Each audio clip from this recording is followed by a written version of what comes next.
Hello everyone, this is आकाश सांगडाले और आप सभी देख रहे हैं आपका अपना फेवरेट एजुकेशनल प्लेटफॉर्म जिसका नाम है मैग्नेट ब्रेन्स हिंदी मीडियम, जहां पर आपको मिलती है क्वालिटी कंटेंट एजुकेशन बिल्कुल फ्री ऑफ कॉस्ट। मतलब ये कि यहां पर आपको कोई पैकेज परचेज नहीं करना है और ना ही किसी प्रकार का कोई रजिस्ट्रेशन करवाना है। हमारा सिर्फ एक उद्देश्य है, शिक्षित भारत, विकसित भारत और समृद्ध भारत। मतलब आप पढ़ेंगे तो देश तरक्की करेगा। चलिए, और स्टूडेंट्स, आज की जो क्लास है वो है कक्षा 10वीं जीव विज्ञान से एक ऐसे टॉपिक के बारे में जहां से डायग्राम बेस्ड क्वेश्चन आता ही आता है, जहां से आपका दीर्घ उत्तरीय प्रश्न आता ही आता है। तो बड़े ध्यान से इस पूरी क्लास को सुनिएगा। हम बात कर रहे हैं किसके बारे में भाई? मादा जनन तंत्र। ध्यान से देखो, हम बात कर रहे हैं किसके बारे में? फीमेल रिप्रोडक्टिव सिस्टम, वो भी किसमें? मनुष्य में। बात समझ में आ रही है? तो कहानी बड़ी इंटरेस्टिंग होने वाली है और उससे भी ज्यादा इंटरेस्टिंग होने वाली है ये बात कि आज की जो क्लास है उसमें हम क्या क्या पढ़ने वाले हैं। राइट, तो बड़े ध्यान से देखिएगा। सबसे पहले तो हम बात करेंगे कि भैया मादा जनन तंत्र यदि हम पढ़ रहे हैं, राइट, तो उसके अंदर कौन सी ऐसी प्रक्रियाएं होती हैं और कौन से उसके भाग हैं जिनके बारे में जानना, समझना, पढ़ना, सोचना, विचार करना बहुत जरूरी है, क्योंकि यहां से आ जाते हैं बहुत सारे क्वेश्चंस। साथ ही साथ में ये जो आपकी बेसिक जानकारी होती है, जनरल अवेयरनेस जो होती है इस पर्टिकुलर टॉपिक के बारे में, ये भी आपकी अच्छी खासी बढ़ जाती है। चलिए, तो मादा जनन तंत्र की जब हम बात करेंगे तो ये जो 4, 1, 2, 3 और 4, बात समझ में आ रही है? ये 4 इसके मुख्य भाग हैं, जिसमें आता है क्या भैया? अंडाशय, अंडवाहिनी और क्या? गर्भाशय और योनि। और एक ऐसी एक ऐसी प्रक्रिया जहां से अंडाणुओं का निर्माण होता है, राइट, उसको हम क्या कहते हैं? अंडों का या अंडाणुओं का उत्सर्जन, जिसको हम कहते हैं अंडोत्सर्ग। बात समझ, ओव्यूलेशन, है ना। चलिए, और क्या क्या देखने वाले हैं? तो आज की इस क्लास में हम ये समझेंगे कि भाई रजोधर्म या फिर माहवारी क्या होती है, जैसे हम लोग मासिक धर्म भी कहते हैं। साथ में हम बात करेंगे कि अंडाणु का जो निर्माण है वो किस प्रकार से होता है, और राइट, अंडाणु का जो निर्माण है वो किस प्रकार से होता है, और भैया कैसे होता है उनमें निषेचन। किसके साथ में? शुक्राणुओं के साथ में। कौन होते हैं शुक्राणु? तो शुक्राणु होते हैं आपके जो नर युग्मक होते हैं, उन्हें हम क्या कहते हैं? शुक्राणु। जिसकी जो क्लास है वो ऑलरेडी कंप्लीट हो चुकी है। आप प्लेलिस्ट पर जाकर या कम्युनिटी पोस्ट पर जाकर आप नर जनन तंत्र वाली वीडियोस, लेक्चर्स को बिल्कुल फ्री ऑफ कॉस्ट एक्सेस कर सकते हैं।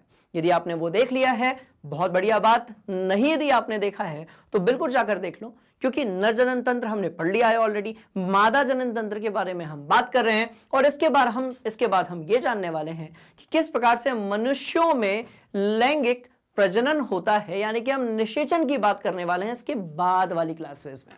राइट, चलिए हम बात करेंगे कि इसकी अंडाणुओं का निर्माण कैसे होता है और निषेचन प्रक्रिया क्या होती है। साथ में हम बात करेंगे कि भैया कौन सी सहायक ग्रंथियां हैं, कौन सी सहायक ग्रंथियां हैं, राइट। ऐसी कौन सी सहायक ग्रंथियां हैं जिनके कारण मादा जनन तंत्र जो है जिनके कारण मादा जनन तंत्र जो है उस पर असर पड़ता है। तो कुल मिलाकर क्लास बड़ी सिंपल होने वाली है, पर बड़ी शानदार क्यों होने वाली है? क्योंकि हम बहुत सारे इंपॉर्टेंट पॉइंट्स को कवर करने वाले हैं। बात समझ में आ गई? बोलो यस सर। कहानी बड़ी इंटरेस्टिंग है। तो भैया सीट बेल्ट बांध लो, बॉटल में पानी वानी लेकर बैठ जाओ, बिल्कुल ठीक है। पेन पेंसिल सब दिमाग में फिट कर लो, क्योंकि डायग्राम भी बनेंगे और जब डायग्राम भी बनेंगे तो लेबलिंग भी करेंगे। बात समझ में आ रही है? तो एकदम सुकून से बैठ जाइए। अपनी फ्लाइट जो है वो बिल्कुल टेक ऑफ करने वाली है। एक एक कॉन्सेप्ट को सीधे आपके दिमाग के अंदर फिट किया जाएगा, ताकि एटलीस्ट एग्जाम तक तो आपको ये सारी जानकारी जो है वो क्लियर हो जाए। चलो भैया, तो सबसे पहले हम ये बात कर लेते हैं कि कौन से मुख्य भाग हैं किसमें? मादा जनन तंत्र में। बात समझ में आ रही है? तो कौन से मुख्य भाग हैं? ध्यान से देखिएगा। अंडाशय, जहां पर अंडाणु का यानी कि अंडे का निर्माण होता है, जिसे हम लोग ओवम कहते हैं। अंडवाहिनी, जो अंडाणु को आगे लेकर जाती है, राइट। गर्भाशय, जहां पर निषेचन होने के बाद, निषेचन गर्भाशय में नहीं होता, अंडवाहिनी में होता है, ठीक है। जहां पर निषेचन होने के बाद भ्रूण और शिशु का विकास होता है। साथ में हम बात करेंगे योनि की, जहां से शुक्राणु अंदर की तरफ आता है।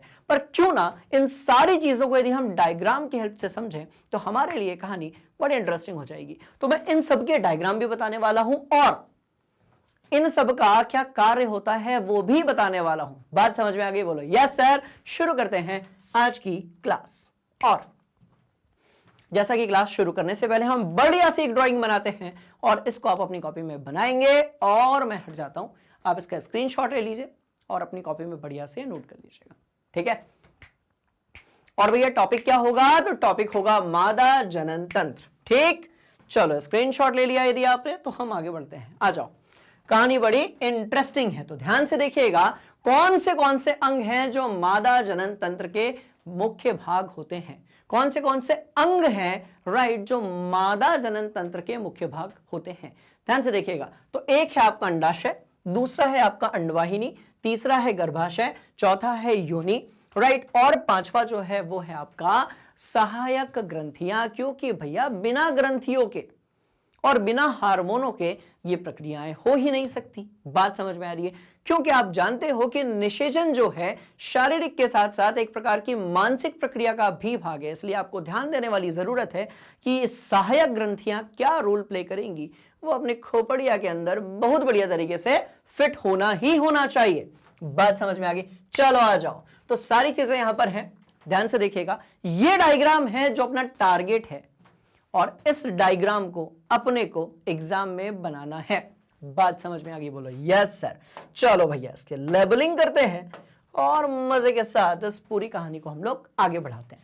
ध्यान से देखिएगा, ये जो भाग दिया हुआ है इसको हम बोलते हैं अंडाशय। ये जो भाग यहां पर दिया हुआ है, राइट, बोलो यस सर, ये जो भाग यहां पर दिया हुआ है इसको हम लोग बोलते हैं अंडाशय। यहीं पर निर्माण होता है किसका, अंडाणु का। और कितने अंडाशय होते हैं, तो ध्यान से देखिएगा, 2 होते हैं बेटा, एक इस तरफ एक इस तरफ। बात समझ में आ गई। चलो और किसकी बात करेंगे, तो ये जो है इसको हम बोलते हैं अंडवाहिनी। कहां लिखा जाए, तो भैया इधर पे लिखा जाएगा। अरे बन जाए यार। चलो तो इसका नाम क्या होगा, अंडवाहिनी। बात समझ में आ रही है, इसका काम क्या होगा, तो इसका काम होगा अंडाणु जो बना है। अच्छा एक चीज ध्यान रखनी है आपको, नर जनन तंत्र और मादा जनन तंत्र या फिर दोनों के यदि हम युग्मकों की बात करें तो उसमें एक अंतर होता है। अंतर क्या होता है कि भैया नर के अंदर जो शुक्राणु होते हैं वो करोड़ों में बनते हैं, मतलब लाखों में तो बनते ही बनते हैं। बात समझ में आ रही है, और वो 12-15 साल की उम्र से लेकर जब तक मृत्यु नहीं हो जाती पुरुष की तब तक बन रहे होते हैं। पर यदि हम बात करें कि मादा युग्मक जिसे हम अंडाणु कहते हैं, तो यह महीने में एक ही बार बनेगा, या 27 से 30 दिन के जो अंतराल होगा उसमें वो एक ही बार बनेगा और एक ही बनेगा। बात समझ में आ रही है। हम यदि एक नेचुरल प्रोसेस की बात करें तो एक ही बार बनेगा 27 से 30 दिन के बीच में और एक ही बनेगा। अब वो इधर वाले अंडाशय में भी बन सकता है और उधर वाले अंडाशय में भी बन सकता है, पर याद रहे हर महीने सिर्फ एक ही बनेगा। तो अंडाणु जो है वो सिर्फ एक बनेगा, शुक्राणु जो है वो बिल्कुल एक नहीं बनेंगे, वो लाखों में बनेंगे। बात समझ में आ गई, बोलो यस सर। चलो तो अंडाशय हमने देख लिया, अंडवाहिनी हमने देख ली। ये जो द्वार आप देख रहे हो, राइट, जहां से आपका ये जो द्वार आप देख रहे हैं, जहां से शुक्राणु अंदर की तरफ जाते हैं शिश्न के माध्यम से, बात समझ में आई, जो कि नर तंत्र जनन तंत्र का एक बड़ा महत्वपूर्ण भाग है। ये जो मार्ग आप देख रहे हो जहां से शुक्राणु एंटर करते हैं निषेचन के लिए, इसको हम लोग कहते हैं योनि। इसको हम क्या कहते हैं, तो भैया ये कहलाती है योनि। और यदि आप ध्यान से देखेंगे तो ये वाला जो भाग है, ये पूरा जो भाग है, ये कहलाता है गर्भाशय। हालांकि इसमें भी बहुत सारी परत होती हैं, इसमें भी बहुत सारी चीजें होती हैं, राइट। तो ये मुख्य रूप से 4 भाग हम लोगों ने यहां पर बना लिए हैं। क्लियर है कहानी, बोलो यस सर। तो अंडवाहिनी हमने बना ली, अंडाशय हमने बना लिया, गर्भाशय हमने बना लिया और योनि हमने बना ली। तो सीधी बात यह है, आपको जो अपने दिमाग के अंदर फिट रखनी है वो ये कि भैया यहां से आपका अंडाणु निकलेगा निकलेगा निकलेगा और यहां पर पहुंचेगा। बात समझ में आई। और कुछ इसी तरीके से आपका जो शुक्राणु है वो यहां से निकलेगा और वो यहां पर पहुंचेगा। तो इस जगह पर होता है निषेचन, इस जगह पर होता है निषेचन। पर क्या निषेचन ऐसे ही हो जाता है कि कभी भी अंडाणु के पास शुक्राणु पहुंचेगा, राइट, और निषेचन हो जाएगा? बात समझ में? क्या निषेचन के लिए समय का ध्यान रखना बहुत जरूरी है? ऐसे बहुत सारे क्वेश्चंस हैं जो परीक्षा में पूछ लिए जाते हैं, इसलिए हम एक एक चीज को पढ़ने वाले हैं बहुत ही तगड़े तरीके से। चलिए तो सबसे पहले आप बनाएंगे डायग्राम। और इस डायग्राम में आपको मुख्य रूप से 4 चीजें बनानी है जिसको आप ध्यान से देखिएगा। एक तो भैया बनाओगे जहां पर अंडाणु का निर्माण होता है, जिसे हम लोग कहते हैं अंडाशय। साथ में वो चीज जो अंडाणु को लेकर जाएगी आगे की तरफ, वो क्या कहलाएगी? आपकी अंडवाहिनी। जहां पर अंडाणु किसका वेट कर रहा होगा? आपके शुक्राणु का, जो कि योनि से प्रवेश करेगा। यदि निषेचन हो गया तो भ्रूण विकसित होगा, यदि निषेचन नहीं हुआ तो क्या होगा? ये एक बड़ा तगड़ा वाला क्वेश्चन मार्क है, जिसके बारे में अगले 10-15 मिनट में सारे कॉन्सेप्ट्स आपके दिमाग के अंदर मैं फिट करने वाला हूं। बात समझ में? चलिए बढ़िया तरीके से डायग्राम को अपनी कॉपी में नोट कीजिए। हम 1 बाय 1 एक एक अंग के बारे में बात करने वाले हैं। हरी अप, कर लिया? पक्का? चलो आ जाओ भैया। सबसे पहले स्टार्टिंग होती है कहानी की, कहां से? ओवरी यानी कि अंडाशय से। कहां से होती है? तो ओवरी यानी कि अंडाशय से। तो मादा के अंदर कितने ओवरी यानी कि अंडाशय पाए जाते हैं? तो भैया 2। कितने पाए जाते हैं? 2। बड़े ध्यान से देखिएगा कितने पाए जाते हैं। तो श्रोणीय गुहिका जो होती है ना, कोई पूछे कि बताओ कहां अंडाशय पाए जाते हैं, तो आपको यह बताना पड़ेगा कि श्रोणीय गुहिका जो होती है, यहां पर 2 अंडाशय पाए जाएंगे। यहां पर जो है 2 अंडाशय पाए जाएंगे, जो कि बहुत छोटे आकार के होते हैं। और आकार क्या होता है? तो मान लीजिए 2 से लेकर 4 सेंटीमीटर। मान लीजिए 2 से लेकर कितना? 4 सेंटीमीटर के आसपास। तो श्रोणीय गुहिका में 2 अंडाशय होंगे और बहुत छोटे आकार के होंगे, जिनके अंदर निर्माण किसका होता है? अंडे का। अब यहां पर आप कंफ्यूज मत होना, क्योंकि जब भी हम अंडे की बात करते हैं तो अचानक से हमारे दिमाग में आता है कि सर कहीं वैसा अंडा तो नहीं बन रहा जैसा मुर्गी के अंदर बनता है। तो बिल्कुल नहीं बेटा, मुर्गी के अंदर का जो अंडा होता है वो युग्मनज होता है। बात समझ में आ रही है? जबकि यहां पर जो अंडा बन रहा है उसके लिए सही नाम है अंडाणु। क्या है? तो भैया इसके लिए सही नाम जो है वो क्या है? अंडाणु। इसके लिए सही नाम जो है वो क्या है? आपका अंडाणु। और अंडाणु को हम लोग क्या कह सकते हैं?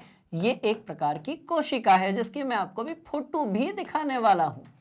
बात समझ में आ गई? तो ये क्या है? एक प्रकार की कोशिका है, जिसकी अभी मैं आप लोगों को चित्र और फोटो दोनों दिखाने वाला हूं। बात समझ में आ गई? चलो, तो पहला सवाल खोपड़िया के अंदर फिट हो चुका है कि भैया अंडाशय कितने होंगे शरीर के अंदर? तो आपका जवाब होगा सर 2 होंगे। बात समझ में आ रही है? और प्रति माह किसी एक में, बात समझ में, किसी एक आपके अंडाशय में किस चीज का निर्माण होगा? अंडे यानी कि अंडाणु कोशिका का निर्माण होगा। किसी एक में होगा। अब कोई रूल नहीं है यहां पे कि सर पहले महीने यहां हुआ तो दूसरे यहां पर होगा। हो सकता है दूसरे महीने यहीं पर हो जाए, तीसरे महीने भी यहीं पर हो जाए। बात समझ में आ रही है? पर याद रहे कि महीने में सिर्फ एक बार निर्माण होगा। और कितने अंडाणु का होगा? तो भैया एक का ही निर्माण होगा। और कहां पर होगा? अंडाशय, जैसे हम लोग ओवरी कहते हैं, यहां पर निर्माण होगा। बात समझ में आई? बोलो यस सर।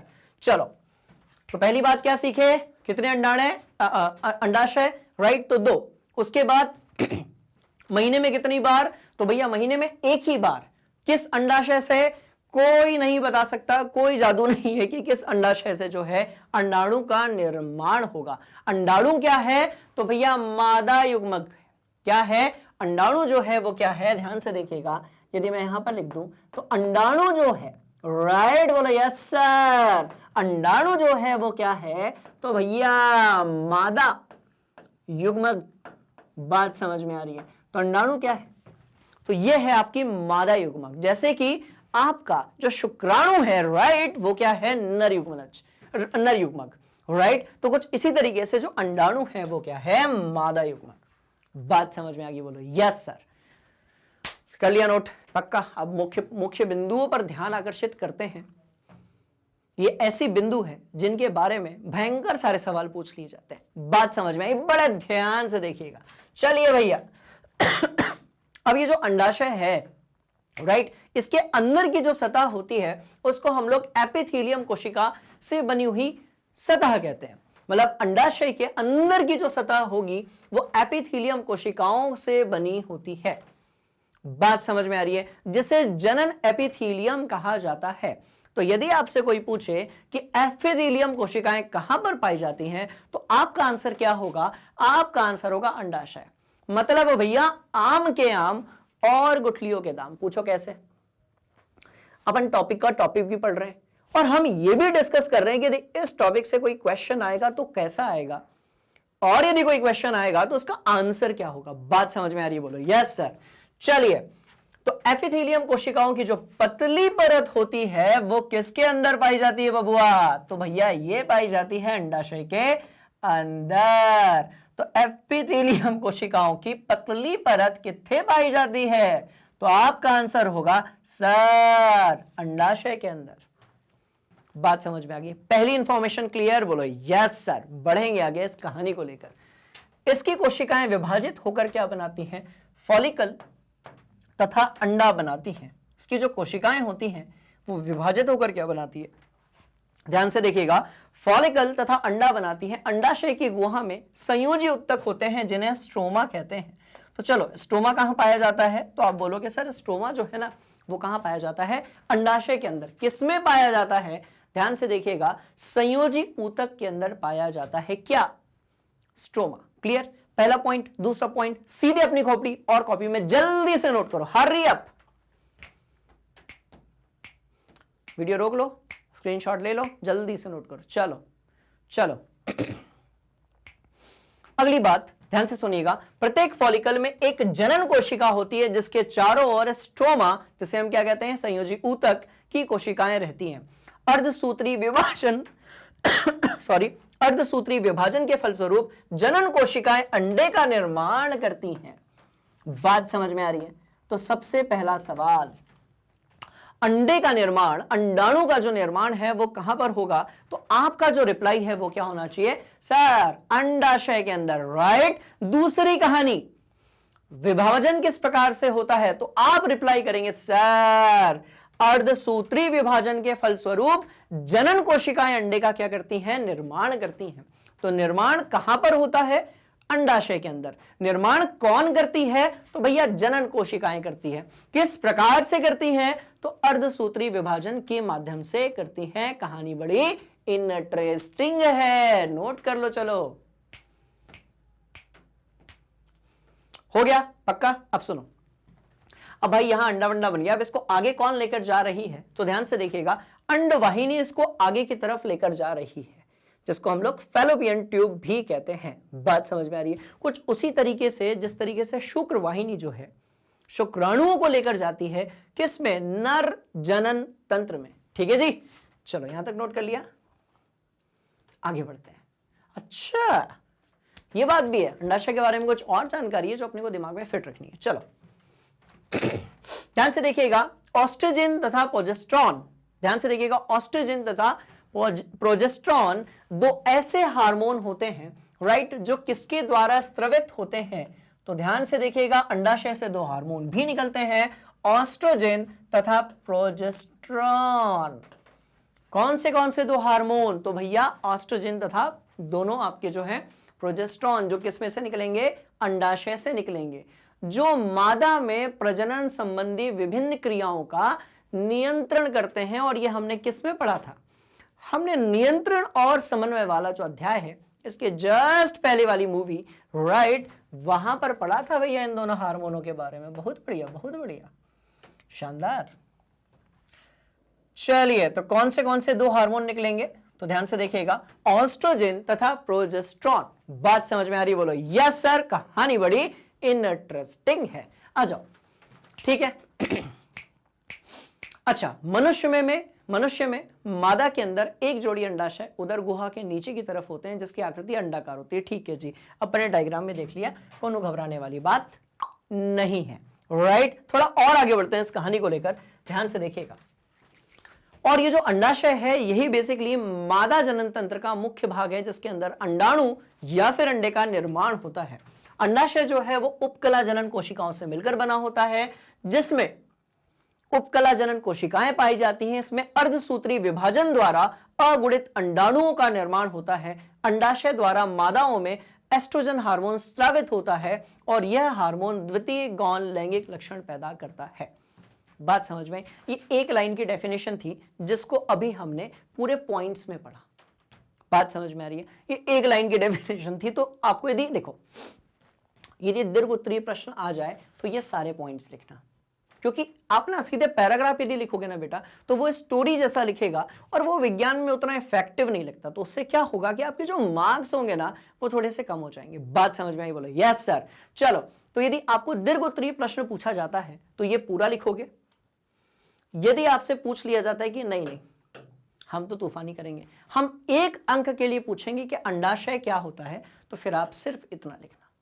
बात समझ में आ रही है? तो हम आपके नोट्स उस तरीके से भी बनाएंगे कि परीक्षा में कैसा सवाल आता है उसके हिसाब से नोट्स पहले ही अपनी कॉपी में होंगे, अपन पढ़कर जाएंगे और गर्दा उड़ा देंगे। बात समझ में आई? बोलो यस सर। चलो, तो इस तरीके से हमने बात की किसके बारे में, ध्यान से देखिएगा, इस तरीके से हमने बात की किसके बारे में, अंडाशय के बारे में। और यहां से जो हार्मोन निकलते हैं जिसमें कि आपका ऑस्ट्रोजन हो गया या प्रोजेस्टेरोन हो गया, इनके कारण क्या होता है ध्यान से देखना। इसके कारण क्या होता है, जो आवाज होती है, आपने देखा होगा कि जो महिलाएं होती हैं, बात समझ में आ रही है, तो उनकी जो आवाज है वो कंपैरेटिवली कैसी होती है, पतली होती है। तो आवाज का पतला होना संकेत है कि कौन सा हार्मोन निकल रहा है, एस्ट्रोजन, राइट।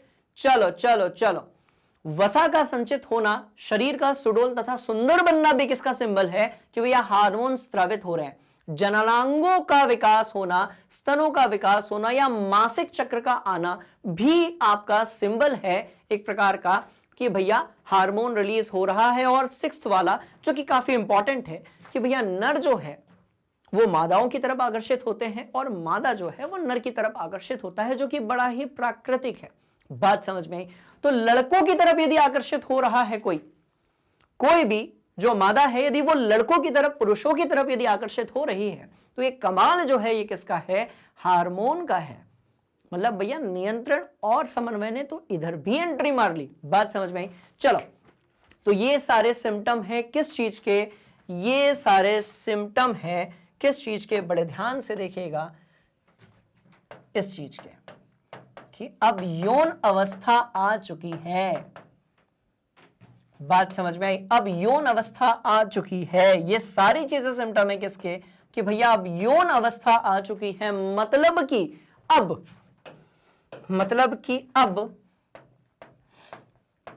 अंडाणु, राइट, मतलब कि अब अंडाणु बनने लगा है। बात समझ में आ रही है? यदि आपके शरीर में इस प्रकार के, यदि किसी मादा के शरीर में इस प्रकार का कोई हार्मोन यदि स्रावित हो रहा है, इसका मतलब यह है कि भैया यौन अवस्था आ चुकी है और अंडाणु जो है वो बनने लगा है। और यदि अंडाणु बनने लगा है, बात समझ में आई? और यदि अंडाणु बनने लगा है, इसका मतलब निषेचन की अब क्या है, जरूरत है। बात समझ में आ रही है? निषेचन हो सकता है, जरूरत तो नहीं है, हो सकता है, राइट। चलो नोट कर लिया, ठीक। तो ये क्या है, सिम्टम है, लक्षण है। बड़े ध्यान से इसको कॉपी में नोट कीजिएगा। बढ़ते हैं आगे, चलिए। अब दूसरी और इंपॉर्टेंट चीज जिसको हम क्या कहते हैं, फैलोपियन ट्यूब, जिसको हम लोग क्या कहते हैं, फैलोपियन नलिका या फिर फैलोपियन ट्यूब, जिसको हम कहते हैं हिंदी में अंडवाहिनी। कहां है भैया, ये है। ऐसे थोड़ी लिखेंगे इसको, अपनी स्टाइल में, जिसको हम क्या कहते हैं, अंडवाहिनी, जिसको कहते हैं अंडवाहिनी। बात समझ में आई? जिसके 2 मुख्य रूप से काम होते हैं, जिसके मुख्य रूप से 2 काम होते हैं, हम कहते हैं इसको अंडवाहिनी। बात समझ में आई? अभी इसकी शुरुआत कहां से होती है, बड़े ध्यान से अब देखिएगा। देखो ये तो अंडाशय हो गया, बोलो यस सर। तो भैया ये तो अंडाशय हो गया, बोलो यस सर। ये तो अंडाशय हो गया ना, पक्का, ठीक है। यहां पर अंडाणु बन चुका है, बोलो यस सर। अब इसको लेकर कौन जाएगा वहां तक, गर्भाशय तक इसको लेकर कौन जाएगा? हालांकि गर्भाशय तक नहीं जाता, यहीं तक पहुंच पाता है, राइट। इसको लेकर कौन जाएगा, राइट। तो वो लेकर जाता है फैलोपियन नलिका, जिसे हम लोग फैलोपियन ट्यूब भी कहते हैं, या फिर शुद्ध हिंदी की यदि हम बात करें तो यही कहलाती है अंडवाहिनी। बात समझ में आ रही है? आओ इसका भी डायग्राम रगड़ते हैं अपन लोग, है ना। आ जाओ आ जाओ, अपनी वाली स्टाइल में।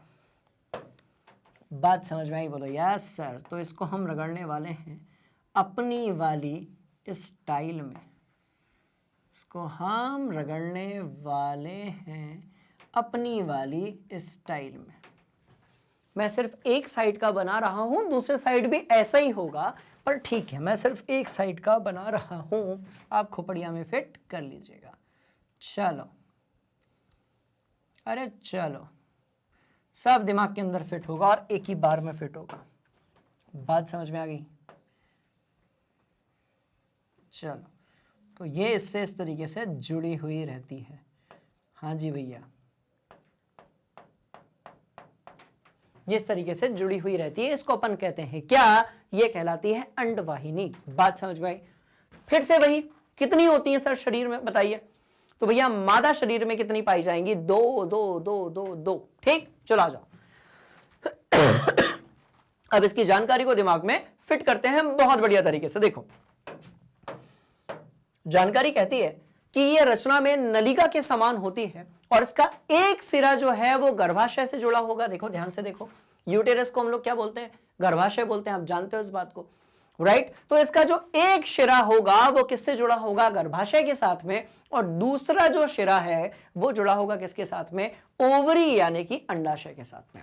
बात समझ में आ रही है? हमने एक डायग्राम और देखा था, बोलो yes sir yes sir yes sir. ये देखो, तो ये जो ब्लैक कलर से आपको दिख रहा है बेटा, ये है आपकी क्या? अंडवाहिनी, जिसका एक शिरा जो है वो जुड़ा होगा अंडाशय के साथ में और दूसरा वाला जो शिरा है वो जुड़ा होगा किसके साथ में? तो आपका आंसर होगा गर्भाशय के साथ में। राइट बोला यस सर, ये हो गया। बात समझ में? चलिए, और दूसरा सिरा अंडाशय के पास खुला रहता है। हाँ जी ठीक है, चलो। तो यहां से निकलकर आपका अंडाणु इस जगह तक पहुंचता है, राइट? अब इसके अंदर क्या क्या होता है वो अब सब देख लेते हैं अपन। ध्यान से देखिएगा, ठीक, ध्यान से देखिएगा। और एक आपको ना एक डाउट भी होगा कि सर ये जो शुक्राणु और अंडाणु होते हैं, या शुक्राणु और अंडा जो होता है इसका निषेचन किस जगह पर होता है? एक बड़ा डाउटफुल केस होता है, तो उसको भी अपन समझने वाले हैं। ध्यान से देखिएगा। देखो, इसके सिरे पर झालदार रचना होती है जिसे फिम्ब्री कहा जाता है। तो यह सवाल कई बार पूछा गया है कि बताओ बाबू फिम्ब्री कहां पर होगा? तो आपका आंसर क्या होगा? सर कहां पर होगा? तो फैलोपियन ट्यूब, जिसको हम लोग क्या बोलते हैं? अंडवाहिनी बोलते हैं। बात समझ में आ रही है? उसके अंदर क्या पाए जाते हैं? फिम्ब्रीज पाई जाती हैं। क्लियर है कहानी? बोलिए यस सर। ये देखो, ये फिम्ब्री बनी हुई है, ये यहां पर भी मैंने बनाया हुआ है। बात समझ में? चलिए, अंडाशय से जब अंडा निकलता है, महीने में एक ही बार निकलेगा और दो अंडाशय में से किसी एक से निकलेगा, दोनों से नहीं निकलने वाला है। और कोई जरूरी नहीं है कि हर बार एक महीने से निकलेगा तो दूसरे महीने से निकलेगा, ऐसा कुछ भी जरूरी नहीं है। हो सकता है लगातार 2-3 महीने तक यहीं से निकल जाए, फिर वहां से निकल जाए। बात समझ में आई? बोलो यस सर। चलिए, तो अंडाशय से जब अंडा निकलता है तो फिम्ब्री जो है उसमें क्या होती है? संकुचन क्रिया होती है। अंडाशय से जब भी अंडा निकलेगा, राइट, तो ध्यान से देखिएगा, फिम्ब्री में क्या होती है भाई? संकुचन क्रिया होती है। आप यदि ध्यान से देखोगे तो ये वाला भाग इसको ऐसे लपकने के लिए रेडी है।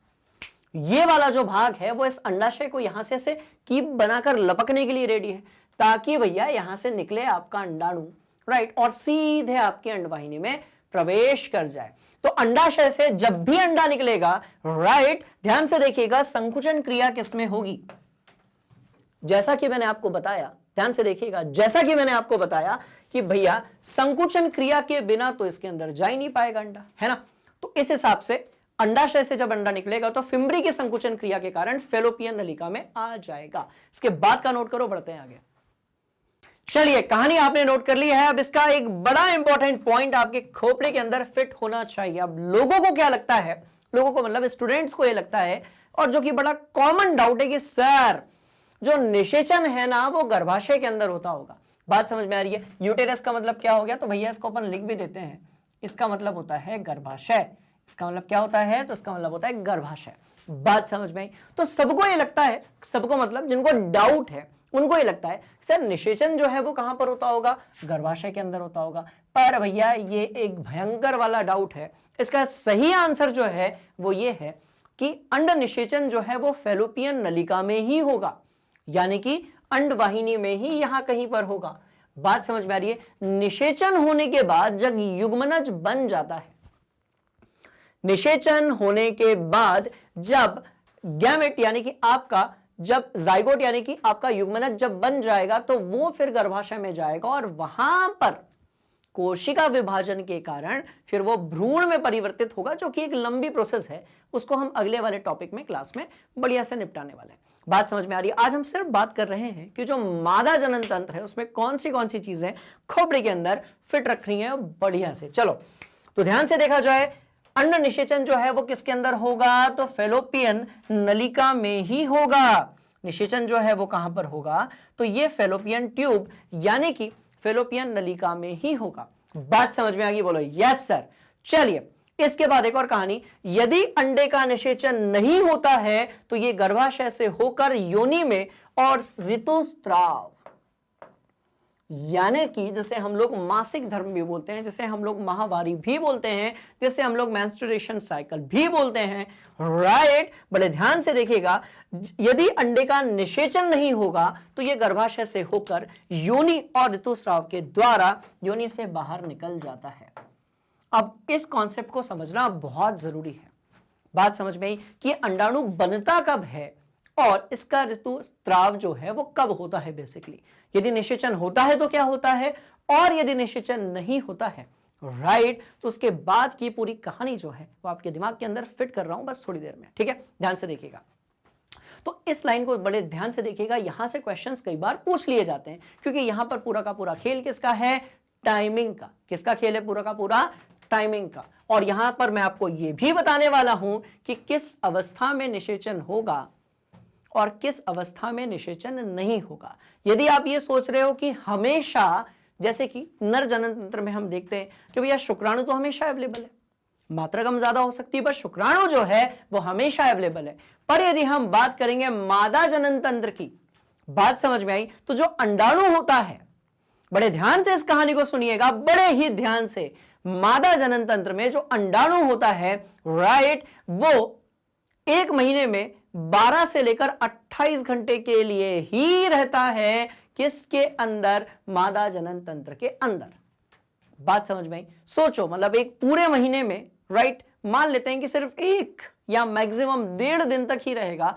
किसके अंदर? मादा जनन तंत्र के अंदर। तो अब आपको लग रहा होगा सर, तो क्या उन्हीं 1.5 दिनों में जो है निषेचन हो सकता है, और यदि बाकी टाइम यदि शुक्राणु अंदर चला जाए योनि से तो निषेचन यानी कि फर्टिलाइजेशन होगा कि नहीं होगा? तो ऐसे जितने भी क्वेश्चंस आपके दिमाग में आ रहे हैं विद इन अ सेकेंड वो मैं क्लियर करने वाला हूं। बात समझ में आ गई? चलो ठीक, तो 2 इंपॉर्टेंट इंफॉर्मेशन अपन ने यहां से निकाल ली। पहला ये कि जो निषेचन है वो किसके अंदर होगा? फैलोपियन ट्यूब के अंदर होगा। और दूसरी बात समझ में आई कि निषेचन हो गया तो ठीक, और यदि निषेचन नहीं हुआ तो फिर ऋतुस्राव होता है, जिसके बारे में अभी अपन लोग पढ़ने वाले हैं।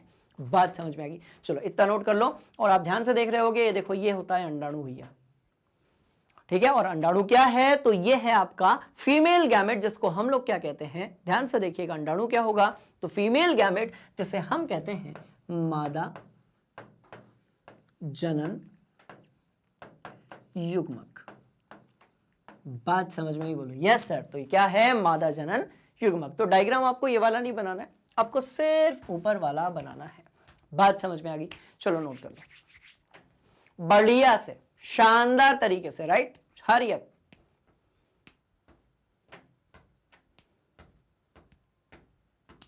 कर लिया? पक्का। चलिए भैया, तो 2 चीजें हम लोग देख चुके हैं, अंडाशय हम लोग देख चुके हैं, अंडवाहिनी हम लोग देख चुके हैं। अब हम चलते हैं किसकी तरफ? तो भैया गर्भाशय की तरफ। बात समझ में आ गई? अब ध्यान से देखिएगा, गर्भाशय मतलब क्या? ये तो गर्भाशय के बारे में कहा जाता है कि इसका जो आकार होता है बेसिकली वो उल्टी नाशपति जैसा होता है। अब यदि ध्यान से देखेंगे तो आप पाएंगे कि भैया उल्टी नाशपति जैसा, हाँ दिख तो रहा है यार, ये जो पूरा भाग है ना बाबू, राइट, ये क्या है आपका? उल्टी नाशपति जैसा आपको जो दिख रहा है, राइट, ये आपका गर्भाशय है, जहां पर युग्मनज बनने के बाद भ्रूण और शिशु तक का परिवर्तन होता है। किसका? ध्यान से देखिएगा, युग्मनज का। बात समझ में आई? बोलो यस सर। तो ये वाला जो भाग आपको दिख रहा है, इसको हम लोग क्या कहते हैं? गर्भाशय, जिसका एक कॉमन नाम जो है वो बच्चेदानी भी है। बात समझ में आई? यूटेरस यानी कि गर्भाशय यानी कि बच्चेदानी। इसको कॉपी में नोट कर लो, कई बार ये शब्दों में कंफ्यूजन के कारण गड्डी अटक जाती है अपनी, है ना। ध्यान से देखो तो ये वाला पोर्शन, अब आप बोलोगे सर हमारे साथ कौन धोखा हुआ है? धोखा नहीं हुआ है भैया, ध्यान से देखो, ये फ्रंट व्यू है, सामने से यदि आप देखेंगे तो कुछ इस तरीके से होगा, और साइड व्यू को समझना भी बहुत जरूरी है क्योंकि यहां से आपका एक डाउट दूर होगा। बड़े ध्यान से देखिएगा, ये वाला जो पोर्शन है ना बेटा, ये है गर्भाशय। बात समझ में आ रही है? ये वाला जो पार्ट है ये क्या है आपका? गर्भाशय है, ठीक है। और यदि आप ध्यान से देखेंगे तो यहां पर ये मूत्राशय है। आप यदि ध्यान से देखेंगे तो यहां पर ये मूत्राशय है। बात समझ में आ गई? तो यदि आप अच्छे तरीके से देख पा रहे होंगे इसको, ठीक है, तो आप ये पाएंगे कि यहां पर मूत्राशय मतलब कि ये मूत्र मार्ग है। इसको रुको मैं हटा ही देता हूं क्योंकि आपको तो दिख ही रहा है। बात समझ में? ये ध्यान से यदि आप देखेंगे तो भैया ये मूत्र मार्ग है। ये क्या है? ये मूत्र मार्ग है। और यदि आप इस वाले मार्ग की बात करेंगे, बात समझ में आई? बोलो यस सर। यदि आप इस वाले मार्ग की बात करेंगे तो ये जनन मार्ग है।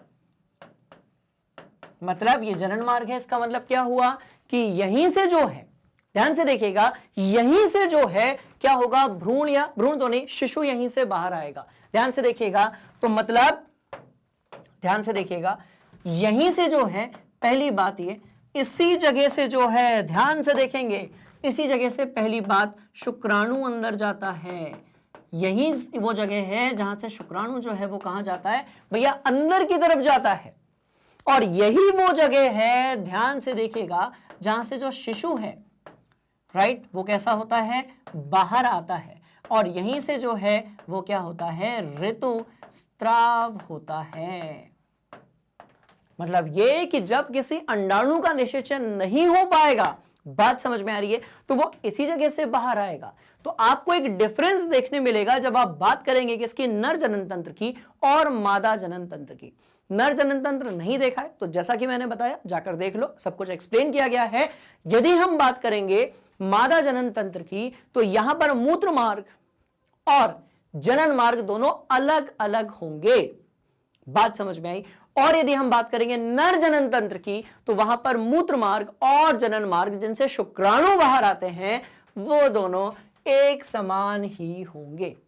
क्लियर है कहानी? ध्यान से देख लो भैया। तो गर्भाशय जो है वो किसके ऊपर पाया जाएगा? तो मूत्राशय के ऊपर पाया जाएगा। सिंपल सी ये कहानी, ध्यान से देखिएगा, मूत्राशय अलग है, मूत्राशय से मूत्र मार्ग अलग है। और भैया ये वाला जो मार्ग है जैसे हम लोग योनि भी कहते हैं, बात लाल कलर से करना है, ठीक है। और ये वाला जो मार्ग है जिसे हम लोग योनि भी कहते हैं, बात समझ में आई? ये अलग मार्ग है। क्लियर है? तो ये है जनन मार्ग और उसके बाजू में है कौन सा? मूत्र मार्ग। तो यहां पर दो रास्ते हैं, ध्यान से देखिएगा। जबकि यदि हम नर जनन तंत्र की बात करें तो वहां पर सिर्फ एक ही रास्ता है। एक ही रास्ते से मूत्र और शुक्राणु जो है वो दोनों क्या होंगे? बाहर की तरफ निकलेंगे। बात समझ में आ रही? बोलो यस सर। दिमाग में इसको नोट कर लो बढ़िया से। चलो चलो चलो, हम बात किसकी करेंगे? यूटेरस यानी कि गर्भाशय की। कौन से पॉइंट्स को दिमाग में बढ़िया तरीके से फिट रखना है, ध्यान से देखिएगा भैया, ठीक है जी? बोले यस सर। देखो, पहली बात तो फेलोपियन नलिकाएं इसके दोनों और ऊपर के भागों से खुलती है, बिल्कुल सही बात है। अपन ने इसको ऐसे तगड़े तरीके से डायग्राम दिमाग के अंदर फिट किया, देखो दोनों साइड से। तो कितनी? गर्भाशय एक, फेलोपियन नलिकाएं कितनी? तो भैया दो, ठीक। गर्भाशय का निचला सिरा जो है वो कम चौड़ा होता है और योनि में खुलता है। ध्यान से देखिएगा, गर्भाशय का जो निचला सिरा होता है, राइट, वो कैसा होता है? कम चौड़ा होता है। और कहां पर जाकर खुलता है? योनि में। तो अपन समझ लेते हैं उसको भी। ये लो है डायग्राम अपने पास। देखो ये वाला जो है ये सकरा सिरा होता है, इसको अपन काले रंग से बनाएगा ताकि आपको अच्छे से दिख सके, राइट। देखो ये सकरा सिरा होता है और ये वाला जो पूरा भाग आप देख रहे हैं, ये वाला जो पूरा भाग जिसको मैं ब्लैक कलर से बाउंड्री बना रहा हूं भैया, ये पूरा भाग है आपका गर्भाशय। बात समझ में? तो निचला सिरा जो है वो योनि में खुलेगा और ऊपर का जो सिरा है वो दो भाग में डिवाइडेड हो जाएगा। किसकी तरफ? अंडवाहिनी की तरफ, ठीक है। अब इसको अपन मिटा देते हैं क्योंकि डायग्राम अपने को दूसरा समझना है ना? बोलो यस सर। चलो ये लो आ जाओ इसके बाद वाला, ठीक है जी। चलिए, तो गर्भाशय का निचला सिरा कम चौड़ा होगा और कहां पर जाकर खुल जाएगा? तो भैया योनि में जाकर खुल जाएगा। चलो, गर्भाशय के अंदर की दीवार ठीक है, एंड्रोमेट्रियम की बनी होती है। तो किसकी बनी होती है, कई बार ये क्वेश्चन पूछ लिया जाता है, कई बार ये सवाल पूछा गया है अलग अलग टाइप की परीक्षाओं में। तो ध्यान से देखिएगा, गर्भाशय के अंदर की जो दीवार होती है, राइट, उसको हम लोग क्या कहते हैं, एंड्रोमेट्रियम कहते हैं। इसके बाद एक और चीज दिमाग के अंदर फिट करनी है, गर्भाशय का मुख्य कार्य क्या होता है, ध्यान से देखिएगा, निषेचित अंडे को परिवर्धन काल में जब तक कि गर्भ विकसित होकर शिशु के रूप में जन्म ना ले ले, आश्रय देना तथा ध्यान से देखिएगा भोजन प्रदान करना। मतलब ये कि जब अंडाणु और शुक्राणु कहां पर मिल रहे हैं, ध्यान से देखिएगा, अंडवाहिनी में, जिसको हम लोग फेलोपियन ट्यूब भी कहते हैं, राइट। ध्यान से देखिएगा, मस्त वाली बात, शानदार वाली बात, ये लो, जब भैया यहां पर इस जगह पर जब इस जगह पर आपका अंडाणु और शुक्राणु आपस में मिलकर, right, male gamete female gamete, नर युग्मक मादा युग्मक, अंडाणु शुक्राणु आपस में मिलकर जब यहां पर युग्मनज बना लेते हैं, जैसे हम जाइगोट भी बोलते हैं, जब यहां पर वो युग्मनज बना लेंगे, या इधर पे भी बन सकता है, तो वो युग्मनज यहां पर आ जाएगा। युग्मनज के टाइम पर सिर्फ 2 ही कोशिकाएं होंगी, पर युग्मनज से लेकर अगले 9 महीने तक, पहले तो भ्रूण बनेगा, बोलो यस सर, भ्रूण के बाद वो शिशु में परिवर्तित हो जाएगा। तो अगले 9 महीने तक, ध्यान से देखिए, अगले 9 महीने तक, अगले 9 महीने तक, बड़े ध्यान से देखिएगा, अगले 9 महीने तक इसी जगह पर भ्रूण कह लो या शिशु कह लो, आप बात समझ में आ रही है, उसका जो भरण पोषण है, उसको जो भोजन देना है, उसको जो रक्त की सप्लाई करना है, वो किसके अंदर होता है, गर्भाशय के अंदर ही होता है। इसीलिए जहां पर गर्भ का, भ्रूण का आशय होता है, उसे ही हम लोग क्या कहते हैं, गर्भाशय।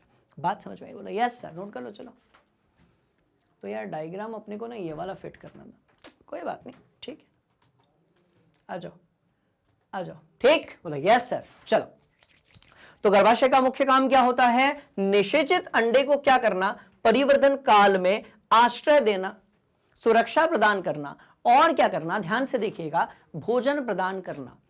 जब एक बार निषेचन हो जाता है, युग्मनज बन जाता है, तो 9 महीने तक ये सारा जो शिशु है वो यहीं पर रहता है। 9 महीने के बाद प्रजनन की अवस्था से वो यहां से बाहर निकल जाता है। कहानी बड़ी इंटरेस्टिंग है। तो ये डायग्राम आपको वैसे भी नहीं बनाना है, ये सिर्फ समझाने के लिए बनाया गया था कि साइड व्यू में यदि हम मादा जनन तंत्र की बात करें तो वो बेसिकली कैसा दिखेगा, राइट, बोलो यस सर, ठीक है। तो ये गर्भाशय था। चलो, आपको क्या लगता है, हम गर्भाशय के बारे में कुछ और चीजें भी पढ़ेंगे? बिल्कुल पढ़ेंगे, क्योंकि परीक्षा में पूछ लिया जाता है, सिंपल सी बात। चलो रगड़ते हैं इस टॉपिक को, आ जाओ भैया।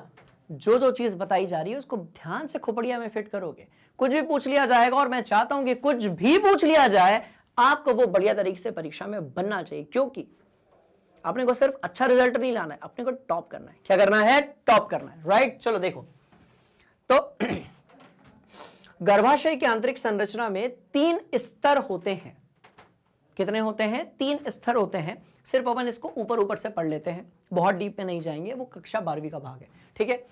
चलो, तो सबसे पहले आपका परिगर्भाशय, जिसको आप लोग बोलते हो पेरीमेट्रियन, जिसको हम कहते हैं कि भैया ये गर्भाशय का सबसे बाहरी स्तर होता है, जो पतला झिल्ली रूपी होता है, और ये गर्भाशय को क्या प्रदान करता है, सुरक्षा प्रदान करता है। तो पहला भाग सबसे बाहरी कौन सा, परिगर्भाशय। बात समझ में। इसके बाद हम बात करते हैं किसके बारे में, मध्य स्तर के बारे में, जिसको हम लोग बोलते हैं मायोमेट्रियम या गर्भाशय भित्ति। सबसे भीतरी स्तर होता है और ये चिकनी पेशियों का बना होता है। इस स्तर में प्रसव के दौरान संकुचन उत्पन्न होने लगता है। ध्यान से देखिएगा, ये वो पेशियां होती हैं जिसमें प्रसव के दौरान संकुचन उत्पन्न होने लगता है। अभी बोर्ड में पूछा गया था क्वेश्चन कि बताओ प्रसव के दौरान संकुचन कहां पर उत्पन्न होगा, तो आपका आंसर क्या होगा, मध्य स्तर। और किसका मध्य स्तर, तो भैया गर्भाशय का मध्य स्तर। बात समझ में आई, ये रहा आपका गर्भाशय, क्लियर। और ये देखो किस प्रकार से यहां से अंडाशय में से ये ऐसा थोड़ी होगा, किस तरीके से यहां से अंडाशय में से ये आपके अंडाणु निकले और यहां पर पहुंच गए। एंट्री नहीं मारी गर्भाशय में, और इधर से आएगा कौन, शुक्राणु आएगा, और यहां पर क्या हो जाएगा भैया, निषेचन हो जाएगा, युग्मनज का फॉर्मेशन हो जाएगा। उसके बाद वो जो दोनों कोशिकाएं हैं, रुको बनाता हूं उसको भी मैं भी, उसके बाद वो जो दोनों कोशिकाएं हैं, ये अंडाणु हो गया, और इससे बहुत छोटी होती है शुक्राणु कोशिका। तो रुको भी बना देते हैं अपन, बात समझ में आई, बोलो यस सर, शुक्राणु कोशिका कोशिका कोशिका, राइट। तो शुक्राणु कोशिका ये लो, यहीं से गई थी ना। एक और चीज, बहुत सारे शुक्राणु प्रवेश करते हैं, बट सिर्फ एक जो है वो क्या करता है, फर्टिलाइजेशन करता है, निषेचन करता है, राइट। चलो, तो शुक्राणु इस तरीके से दिखेगा,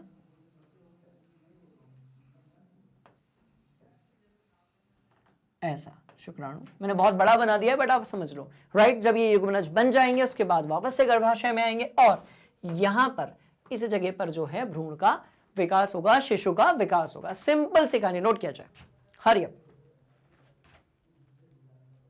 पक्का। चलो, अब आप मुझे बताओ, क्या आपको डायग्राम के बिहार पर बढ़िया से पूरी स्टोरी समझ में आ रही है? यदि आ रही है बहुत अच्छी बात है, नहीं आ रही है बेटा प्लीज कमेंट बॉक्स में जाइए और अपना जो भी डाउट है उसको वहां पर पुट कर दीजिए, अपन पूरा समझेंगे तगड़े से। चलिए, हम बात करेंगे सबसे अंदर वाले स्तर की, जिसको हम क्या कहते हैं, सबसे भीतरी स्तर कहते हैं, जो कि बेसिकली ग्रंथियों का मिलकर बना होता है। तो ये किससे मिलकर बना हुआ है, तो ग्रंथियों से मिलकर बना हुआ है, राइट। और आतर्व चक्र, अब ये आतर्व चक्र क्या है, तो यही है आपका मासिक धर्म, जिसे हम लोग रजोधर्म भी कहते हैं, जिसे हम लोग ध्यान से देखिएगा माहवारी भी कहते हैं, जिसे हम लोग पीरियड्स का आना भी कहते हैं, राइट। तो आतर्व चक्र के दौरान इसी स्तर की कोशिकाएं नष्ट हो जाती हैं और भैया ब्लीडिंग होती है, यानी कि खून निकलता है। बात समझ में आ रही है? इसी का ध्यान से देखिएगा, आतर्व चक्र के दौरान इसी स्तर की जो कोशिकाएं वो क्या हो जाती हैं, नष्ट हो जाती हैं। बात समझ में आ रही है? बोलो यस सर। बढ़िया से तीनों पॉइंट्स को खोपड़िया के अंदर फिट कर लिया जाए। बढ़ रहे हैं अगले पड़ाव की तरफ, है ना? आ जाओ। हाँ जी, अब बात किसकी करेंगे, तो योनि की बात करेंगे। यह मादा का बाह्य जनांग होता है। कैसा, तो भैया बाहर की तरफ, और यही वो जगह होती है जहां से शिश्न अंदर आता है। बड़े ध्यान से देखिएगा, यहां से शिश्न अंदर आता है, यहां से ये शिश्न अंदर आ गया, रुको रुको, यहां से शिश्न अंदर आ गया और शिश्न में से आपके शुक्राणु बाहर निकलते हैं और इस तरीके से वो मूव करते हैं किसकी तरफ, फेलोपियन ट्यूब, जिसे हम लोग क्या कहते हैं, ध्यान से देखिएगा, जैसे हम लोग कहते हैं आपका अंडवाहिनी। बात समझ में आई? तो ये वो तरीका है। तो ये वाला जो भाग है, ये वाला जो भाग है, राइट, इस भाग को हम लोग क्या कहते हैं भैया, योनि कहते हैं। इस भाग को हम क्या कहते हैं, योनि। बात समझ में आई? तो योनि बेसिकली क्या है, मादा का बाह्य जनांग है जो एक लचीली मांसपेशियों से मिलकर बना होता है।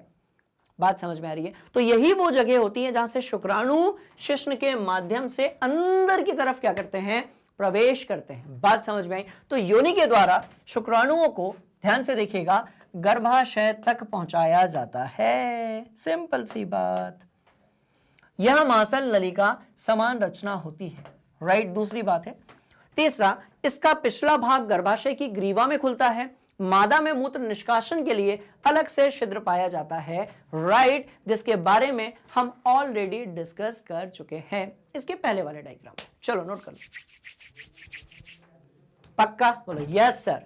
तो इस तरीके से हमने योनि के बारे में देख लिया। अब हम बात करने वाले हैं कुछ एक सहायक ग्रंथियों के बारे में, राइट, जिनके बिना ये जो पूरी प्रोसेस है ये कंप्लीट होने वाली नहीं है। तो बड़े ध्यान से देखेगा, मादा जनन तंत्र में मुख्यतः दो सहायक ग्रंथियां होती हैं, जिसमें से एक है कौन सी, ब्रोथोलिन। बोरोलिन मत पढ़ लेना जोश में आके, राइट। तो जिसमें से एक क्या है आपकी, ब्रोथोलिन, और दूसरी है पेरेनियल ग्रंथि। ध्यान से देखोगे, ब्रोथोलिन का काम क्या है, यह ग्रंथि क्षारीय चिपचिपे पदार्थ का स्त्राव करती है जो मूत्र मार्ग को चिकना और अम्लीय से क्षारीय बनाता है। अम्लीय से क्या बनाता है, क्षारीय बनाता है। जैसा कि मैंने नर जनन तंत्र में आप सभी लोगों को बताया था कि भैया क्षारीय माध्यम होना जरूरी है, नहीं तो जो शुक्राणु होंगे वो जिंदा कैसे रहेंगे, राइट। तो इसलिए मूत्र मार्ग को चिकना और अम्लीय बनाना, अम्लीय से क्षारीय बनाना बहुत जरूरी है, क्योंकि यदि ऐसा नहीं होगा तो भैया नर और मादा दोनों को क्या हो सकती है, पीड़ा हो सकती है। ल्यूब्रिकेशन जो है वो जरूरी है, चिकनाई जो है वो जरूरी है। बोलो यस सर। चलिए इसके बाद हम बात करने वाले हैं पेरिनियल ग्रंथि के बारे में। यह ग्रंथि मलाशय के पास में स्थित होती है। इससे एक गंध युक्त पदार्थ स्रावित होता है जो विपरीत लिंग को अपनी ओर आकर्षित करता है। जैसा कि आप जानते हो कि बिना आकर्षण के उत्तेजना नहीं आने वाली, और बिना उत्तेजना के शुक्राणु जो हैं, बात समझ में आ रही है, वो श्वसन से बाहर नहीं निकलने वाले। बिना उत्तेजना के जो है, बात समझ में आ रही है, आपकी जो मादा जनन अंग है उसमें अंडाणु का निर्माण नहीं होने वाला। बात समझ में आई? मतलब निषेचन के लिए जरूरी है उत्तेजना, और उत्तेजना के लिए जरूरी क्या है, तो भैया आकर्षण। आकर्षण क्या है जरूरी? आकर्षण। और यही क्या है? विधि का विधान है, प्रकृति का नियम है। चलिए तो कौन सी दो ग्रंथियां? तो एक तो ब्रोथोलिन है और दूसरी वाली पेरिनियल है। बात समझ में आ गई? बोलो यस सर। बढ़िया से इसको कॉपी में नोट कर लो, यहां से कई सारे सवाल पूछ लिए जाते हैं। ठीक है, चलो आगे बढ़ेंगे। कुछ और हार्मोन के बारे में हम बात कर रहे हैं, जिसमें है एस्ट्रोजन, प्रोस्टेजन और ऑक्सीटोसिन और रिलैक्सिन। राइट, जो भी चीजें इसके बारे में यहां गिवन है इसको नोट कर लो, थोड़ा डिस्कस करते हैं और एक डायग्राम बनाते हैं। ठीक है, हरिओम। कर लिया आपने नोट? सिंपल वाली ये बात है, ध्यान से इस कहानी को आप सुनिएगा। राइट, तो कौन से वो हार्मोन है जिनका बड़ा इंपॉर्टेंट रोल होता है मादा जनन तंत्र में?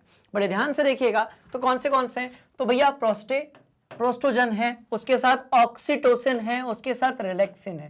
कैसे कैसे नाम होते हैं यार, हार्मोन 1, हार्मोन 2, हार्मोन 3, ऐसे नाम रख देने चाहिए, कितना सिंपल रहता है। नहीं, नाम ऐसे रखेंगे कि परेशानी जो है वो अपने आप ही पैदा हो जाएगी। बात समझ में आ रही है? चलो सबसे पहले हम बात करेंगे किसकी?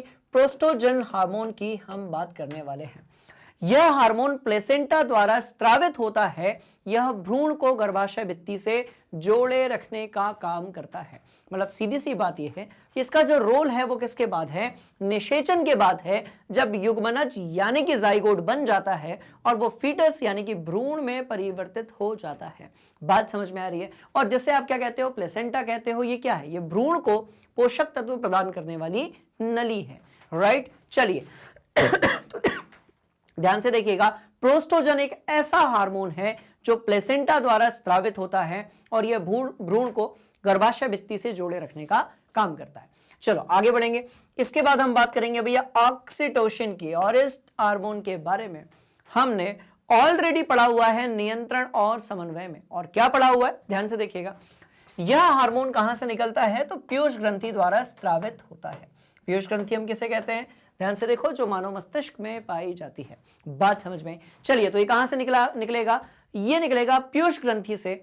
और यह हार्मोन मासिक चक्र को क्या करता है? नियंत्रित करता है। और प्रसव के समय पर योनि की पेशिकाओं में क्या करता है भैया? संकुचन का काम करता है। बड़े ध्यान से देखिएगा, बात समझ में आई? तो प्रसव के दौरान ये योनि की जो पेशिकाएं होती हैं, राइट, जो पेशियां होती हैं, उसमें क्या करता है? संकुचन का काम करेगा और यह मासिक चक्र को भी नियंत्रित करेगा। बात समझ में आ रही? बोलो यस सर। चलिए इसके बाद हम किसके बारे में बात करेंगे? रिलैक्सिन के बारे में बात करने वाले हैं। यह हार्मोन, ठीक है, अपरा द्वारा स्रावित होता है और यह प्रसव पीड़ा को कैसा करता है? कम करता है। जैसा कि आप जानते हो कि प्रसव पीड़ा, जिसे हम लेबर पेन भी कहते हैं, राइट, उस समय पर बहुत ज्यादा दर्द हो सकता है किसी भी मादा को, तो उसे कंट्रोल कौन करेगा? आपका रिलैक्सिन, यानी कि रिलैक्स करता है। सिंपल सी कहानी, अपनी कॉपी में बढ़िया तरीके से इसको आप नोट कर लो। बात समझ में आ गई? बोलो यस सर। चलो अब एक सवाल पैदा होता है, और सवाल यह है, बड़े ध्यान से देखिएगा। राइट, अंडाणु का निर्माण हो गया और यदि उसका निषेचन नहीं हुआ तो बेसिकली क्या होता है? तो यदि ऐसा नहीं हुआ, यदि निषेचन नहीं हुआ, तो फिर निर्माण किसका होता है? रजोधर्म का, जिसे हम लोग माहवारी या फिर पीरियड्स का आना भी कहते हैं। और ये क्या होते हैं, इसको जल्दी से हम लोग समझ लेते हैं एक डायग्राम की हेल्प से, क्योंकि जरूरी थोड़ी है। बात समझ में आई? भाई अंडाणु तो हर महीने बन रहा है, बोलो यस सर, और एक ही बन रहा है, बोलो यस सर। अब जरूरी थोड़ी कि हर महीने निषेचन होगा।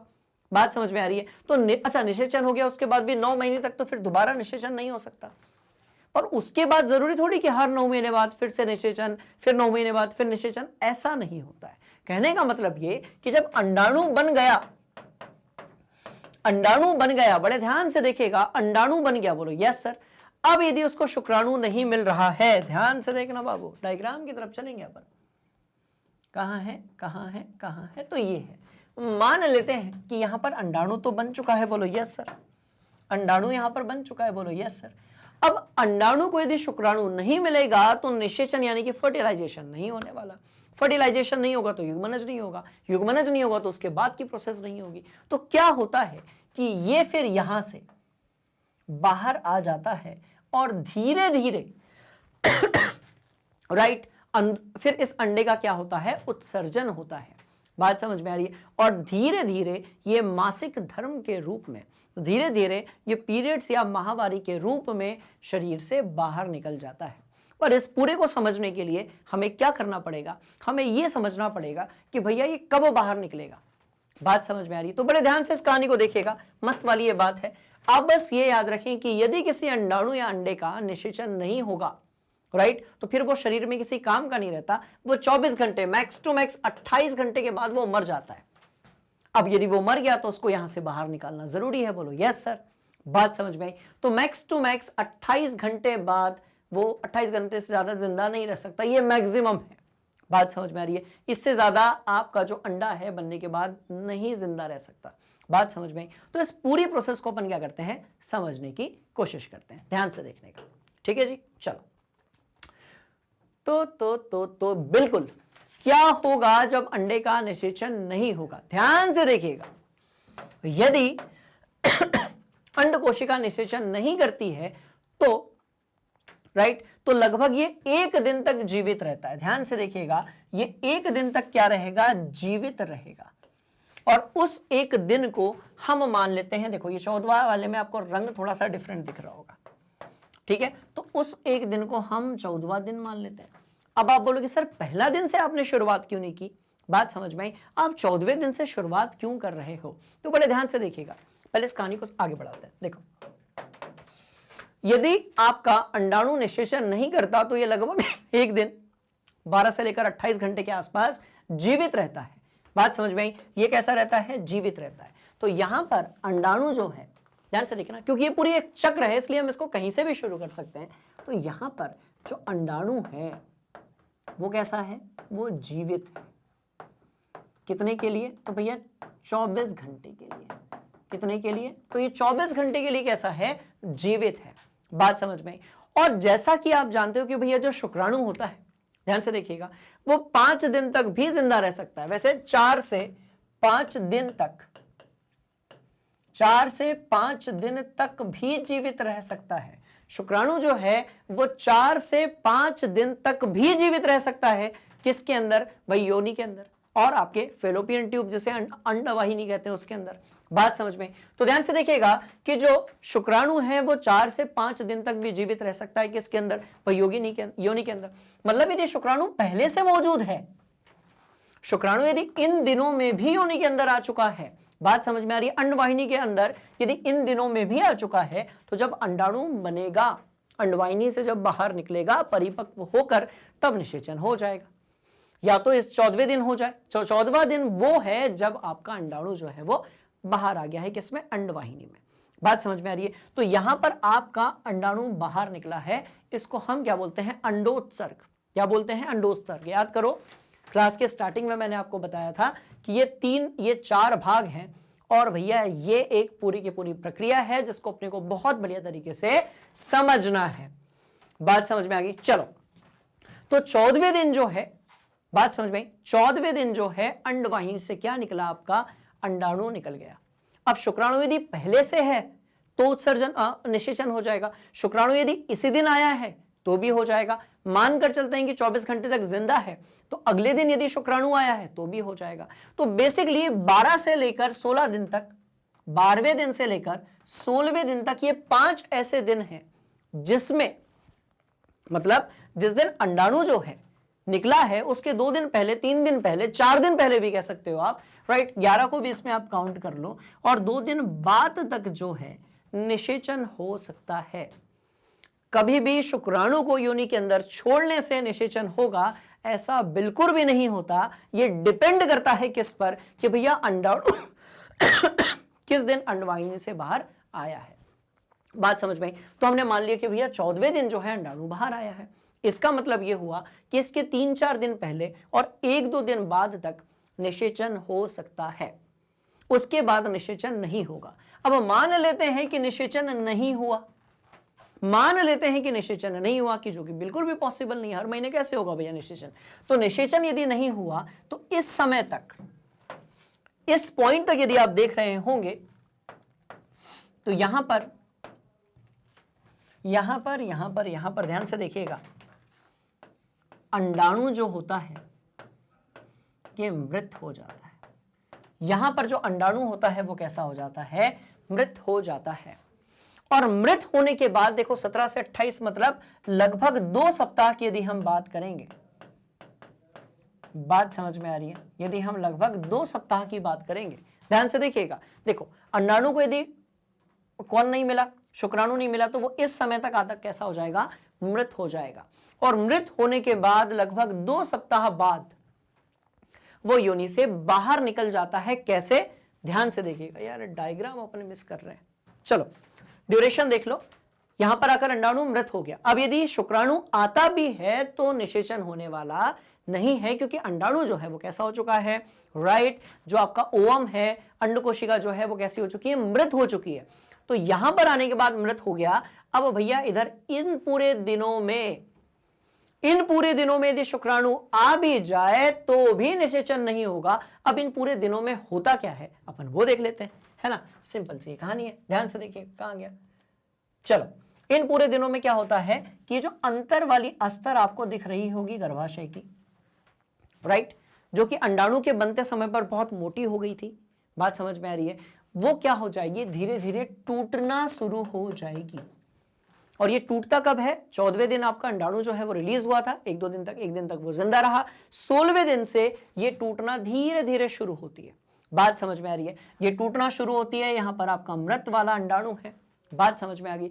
और इसके बाद क्या होता है, बड़े ध्यान से देखिएगा, इसके बाद क्या होता है, तो भैया 28वें दिन के आसपास गर्भाशय का जो आंतरिक अस्तर है, क्योंकि अंडाणु अपने आप तो बाहर नहीं निकलेगा योनि से, बात समझ में आ रही है, तो 28वें दिन के आसपास जो गर्भाशय का आंतरिक अस्तर है, राइट, वो टूट जाता है और बहुत कुछ मात्रा में खून के साथ अंडाणु को लेते हुए वो बाहर की तरफ निकलने लगता है। ये प्रक्रिया अलग अलग हो सकती है, जो कि 3 से लेकर 8 दिन तक हो सकती है, कहीं कहीं पर ये 3 से लेकर 11 दिन तक भी हो सकती है, क्योंकि जैसा कि हम जानते हैं कि प्रकृति में जितने भी मानव मादाएं हैं, बात समझ में आ रही है, सबकी शारीरिक बनावट, संरचना, मानसिक संतुलन, ये सब अलग अलग प्रकार का होता है, साथ में भौगोलिक स्थिति है और भी बहुत सारी चीजें हो सकती हैं, राइट। तो 3 से 8 दिन तक, यहां पर 6 दिन बना हुआ है, 3 से 8 दिन तक वो जो अंडाणु को निषेचन नहीं मिला था, यहां पर आकर जो मृत हो गया था, इतने दिनों में गर्भाशय का आंतरिक अस्तर इतने दिनों में खराब हुआ था। और इन 3 से 8 दिनों में वो जो अंडाणु होता है वो गर्भाशय के आंतरिक अस्तर और आपका जो ब्लड होता है उसके साथ मिक्स होकर बहकर बाहर निकल रहा होता है योनि से, जिससे हम लोग कहते हैं क्या, ध्यान से देखिएगा, तो ये वाला जो है इसको हम कहते हैं पीरियड्स का आना। यही कहलाता है मासिक धर्म, यही कहलाता है रजो धर्म। बात समझ में आई। अब आप बोलोगे सर पीरियड का मतलब क्या होता है, भाई सीधी सी बात है, जो चीज एक निश्चित समय बाद क्या होती है, रिपीट होती है, उसको अपन क्या बोलते हैं, पीरियड बोलते हैं। तो क्या होगा, ध्यान से देखिएगा, फिर ये यहां से 5वें दिन तक पूरा जो आंतरिक स्तर है, जो खराब वाला ब्लड है, अंडाणु है, वो पूरा क्या हो गया, योनि के माध्यम से बाहर निकल गया। बात समझ में। अब यहां से ध्यान से देखिएगा, यहां से फिर अंडाणु बनना शुरू होता है और फिर कौन से दिन निकलता है, 14वें दिन फिर निकलता है। अब अंडाणु यहां पर 14वें दिन निकलने वाला है, बनने वाला है, जिसको हम लोग बोलते हैं अंडोत्सर्ग, यानी कि अंडे का उत्सर्जन होना। अब यदि पहले से शुक्राणु है, बात समझ में आए, यदि पहले से शुक्राणु है तो निषेचन हो जाएगा, या फिर इसी दिन शुक्राणु आया तो भी निषेचन हो जाएगा, या फिर 1-2 दिन बाद भी आया तो भी निषेचन हो जाएगा। तो कुल मिलाकर ध्यान से देखिएगा, इसको हम बोलते हैं अंडोत्सर्ग दिवस। और इसके 4 दिन पहले और 1 दिन बाद तक, ध्यान से देखिएगा, इसके 4 दिन पहले, यहां तक ले लो, इसको भी ले लो आप लोग, ठीक है, इसके 4 दिन पहले और 1 दिन बाद तक, यहां 2 बना हुआ है, ठीक है कोई बात नहीं, अपवाद को भी काउंट किया गया है, 4 दिन पहले और 2 दिन बाद तक, बात समझ में आ रही है, निषेचन हो सकता है, ना तो उसके पहले होगा और ना ही उसके बाद होगा। बात समझ में आई? तो फिर से प्रक्रिया चलती रहती है, चलती रहती है, चलती रहती है, सिंपल सी कहानी। बात समझ में आ गई? चलो अब इसको एग्जाम में कैसे लिखोगे, ध्यान से देखना। देखो यदि अंडकोशिका का निषेचन नहीं होता तो यह लगभग 1 दिन तक जीवित रहता है, क्योंकि अंडाशय प्रत्येक माह एक अंड का मोचन करता है। अतः निषेचित अंड की प्राप्ति हेतु गर्भाशय भी, बड़े ध्यान से देखिएगा, इंटरेस्टिंग कहानी, अतः निषेचित अंड की प्राप्ति हेतु गर्भाशय भी प्रति माह तैयारी करता है। क्योंकि भैया एक बात बताओ, अंडाणु जब शुक्राणु से मिलेगा अंडवाहिनी के अंदर, फेलोपियन ट्यूब के अंदर, तो उसके बाद वो मिलकर कहां पर आएंगे, युग्मनज तो भाई गर्भाशय के अंदर ही आएगा। तो गर्भाशय को ये बात पता है कि ये युग्मनज मेरे ही अंदर आने वाला है यदि निषेचन होता है तो गर्भाशय भी क्या करता है, प्रति माह इस चीज की तैयारी करता है। अतः इसकी जो अंतः भित्तियां होती हैं वो मांसल हो जाती हैं और स्पॉन्जी हो जाती हैं।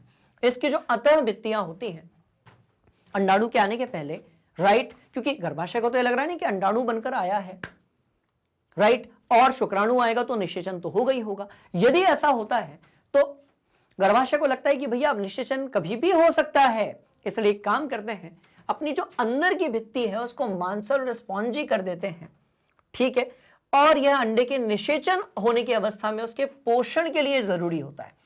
मतलब यदि निषेचन हो गया तो अंदर की जो भित्ति है उसका मांसल होना, स्पॉन्जी होना बहुत जरूरी है, क्योंकि बिना इसके युग्मनज जो होगा उसका पोषण होने वाला नहीं है।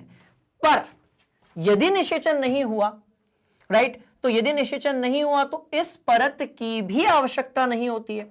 अब इस परत की आवश्यकता यदि नहीं है, ध्यान से देखिएगा, यदि इस परत की आवश्यकता नहीं है तो ये परत को शरीर से, योनि के माध्यम से बाहर निकाल देना ही एक ऑप्शन बचता है, और यह परत जो है वो धीरे धीरे टूटकर योनि मार्ग से रुधिर और म्यूकस के रूप में निष्कासित होती है।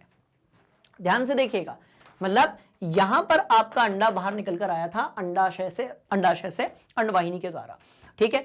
अब 15वें दिन और 16वें दिन तो ये जिंदा था, उसके बाद ये मर गया, तो 17वें दिन से लेकर 28वें दिन तक ये फिक्स नहीं है कि भाई 28 दिन का ही मासिक चक्र होगा, यानी कि आपका माहवारी होगी। ये आपका 28 से लेकर 35 दिन तक भी हो सकता है, इसमें बहुत वेरिएशन है।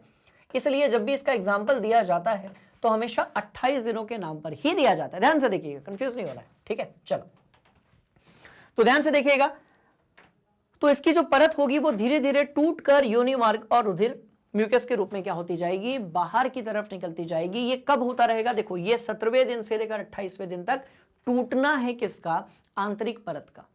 और 28वें दिन से यदि हम कहते हैं कि भैया जो है ऋतुस्त्राव हो रहा है या रजो धर्म जो है वो आ गया है, तो फिर ये जो रेड कलर का बना हुआ है, इन दिनों में 3 से लेकर 8 दिन हो सकता है। बात समझ में आई, 3 से लेकर 8 दिन हो सकता है, 2 से लेकर 8 दिन भी हो सकता है। तो इन दिनों में ऋतुस्त्राव होता है, जैसे हम लोग रजोधर्म या फिर पीरियड आना या फिर माहवारी या फिर मासिक चक्र या फिर मासिक धर्म भी कहते हैं। बात समझ में आ गई, इंटरेस्टिंग कहानी। तो इसमें कंफ्यूज होने जैसी कोई बात नहीं है, आप बस ये समझ लें। तो देखो, इसको या तो हम अंडोत्सर्ग से याद रखते हैं या फिर हम इसको मासिक धर्म से याद रखते हैं। तो अब मैं आपको मासिक धर्म से समझा देता हूं, ताकि दोनों ही केस में यदि क्वेश्चन आए तो आपको बनने चाहिए। मान लेते हैं कि जो मासिक धर्म है वो 1 से लेकर 5 दिन का है, वेरी करता है 2 से लेकर 8 दिन अलग अलग प्रकार की मालाओं में, ठीक है। 1 से लेकर 5 दिन का यदि मासिक धर्म है तो पहले दिन से आप यदि 14वें दिन 15वें दिन की बात करेंगे तो ये वो एग्जैक्ट समय होगा जब अंडाणु जो है वो बाहर आएगा, किससे, अंडवाहिनी से। अब यदि स्पर्म उसके 2-3-4 दिन पहले से आकर वेट कर रहा है, क्योंकि स्पर्म इतना जिंदा रह सकता है, आपका जो शुक्राणु है वो इतना जिंदा रह सकता है, 3-4-5 दिन पहले से आकर यदि वेट कर रहा है, पहले से आकर वेट कर रहा है, अंडाणु आया तो निषेचन हो जाएगा। बात समझ में आ रही है। यदि वो पहले से आकर वेट नहीं कर रहा है तो भाई अब इस समय पर अंडोत्सर्जन हुआ था तो आगे के 1-2 दिन में आ जाए शुक्राणु, इतने में भी यदि शुक्राणु नहीं आएगा तो फिर अंडाणु कहता है अरे यार मैं क्यों वेट कर रहा था, अब तो शुक्राणु आया ही नहीं आया। शुक्राणु जब नहीं आया तो निषेचन यानी कि फर्टिलाइजेशन नहीं हुआ, तो यहां पर जाकर जो ओम यानी कि अंडाणु है वो कैसा हो गया भैया, वो यहां पर जाकर मर गया। अब जब ये मर गया तो जो गर्भाशय की आंतरिक भित्ति है वो इमोशनल हो गई, उसने कहा कि अरे शुक्राणु तो आया ही नहीं था, हमने अपने आप को मांसल और स्पॉन्जी बना लिया था। तो फिर 17वें दिन से लेकर 28वें दिन तक जो स्पॉन्जी आपकी मांसल क्या है, मांसपेशियां हैं, भित्ति है, वो टूट रही होती है और फिर 28वें दिन आते आते वो पूरी तरीके से टूट जाती है और फिर ब्लड और म्यूकस के रूप में ये शरीर से योनि के द्वारा बाहर आ जाती है, जो कि 2 से लेकर 8 दिन का हो सकता है, जिसे हम ऋतुस्राव या फिर रजोधर्म या फिर यदि हम सामान्य भाषा में बात करें तो मासिक धर्म का आना भी कहते हैं। और ये कहानी जो है किसी भी मादा में सॉरी 13 से या आप मान लो कि 13 साल से लेकर 50 साल तक चल रही होती है। बात समझ में आ रही है? 13 से लेकर 50 साल तक ये चल रही होती है। ये सिर्फ कब नहीं आएगी, जब गर्भाशय के अंदर क्या होगा, भ्रूण होगा। बात समझ में आ रही है? वरना 13 से लेकर 50 आपका साल तक ये आएगी ही आएगी, भले ही अंडाणु का निर्माण हो या फिर ना हो। और एक ऐसी अवस्था आती है जब मासिक धर्म आपका बंद हो जाता है, तो इसको हम लोग कहते हैं रजो निवृत्ति। इसका मतलब ये कि भैया अब मासिक धर्म आने वाला नहीं है। बात समझ में आ गई? तो ये बड़ी इंटरेस्टिंग कहानी है, इसको अपनी खोपड़ी में बढ़िया से आप नोट कर लीजिए। हरी अप, डायग्राम बनाने की जरूरत नहीं है, पैराग्राफ को दिमाग में फिट रखिएगा। यहां से पूछ लिए जाते हैं बहुत सारे क्वेश्चंस। बोलो यस सर, पक्का। 2-3 चीजें और दिमाग के अंदर फिट करते हैं, ध्यान से देखिएगा। चलो आ जाओ। तो जैसा कि हम जान चुके हैं कि मेंस्ट्रुएशन साइकिल यानी कि मासिक चक्र क्या है, एक बढ़िया सी इसकी क्यूट सी डेफिनेशन भी हम लोग देख लेते हैं, ध्यान से देखिएगा। मासिक चक्र फॉलिकल्स एवं अंडों के उत्सर्जन का एक मासिक चक्र है। इसके द्वारा अंडों का उत्सर्जन होता है तथा महिला द्वारा गर्भधारण किया जाता है। मासिक चक्र मुख्यतः, ध्यान से देखिएगा, 28 से लेकर बाबू 35 दिनों तक होगा। बात समझ में आ रही है? और इस दौरान योनि से जो है म्यूकस और ब्लड बाहर निकल रहा होगा, जिसमें अंडाणु भी होगा। हम उसको देख नहीं सकते, माइक्रोमीटर में होता है। बात समझ में आ रही है? और दर्द भी हो सकता है। बात समझ में आ गई? बोलो यस सर। दूसरी बात, क्या हो यदि निषेचन हो जाए, तो इसको हम क्या कहते हैं, मीनोपॉज कहते हैं, जिसे हम हिंदी में क्या कहते हैं भैया, रजो निवृत्ति। अब इसका मतलब क्या होता है, इसको समझने की कोशिश करते हैं। यह वह समय होता है जब महिला का मासिक धर्म रुक जाता है। और क्यों रुकेगा? 2 ही, या तो 50 के बाद, एक ऑप्शन ये है कि 50 के बाद, 50 की उम्र के बाद, या दूसरा ऑप्शन ये है कि भैया निषेचन हो गया है, निषेचन हो गया है और शुक्राणु और अंडाणु ने मिलकर युग्मनज का निर्माण कर लिया है। बात समझ में आ रही है? कुछ और भी तरीके हो सकते हैं जिसमें मासिक धर्म में परेशानी हो सकती है, पर यदि ये पूर्णतः रुक गया है, इसका मतलब इसके 2 तरीके ही हो सकते हैं। ध्यान से देखिएगा, ठीक।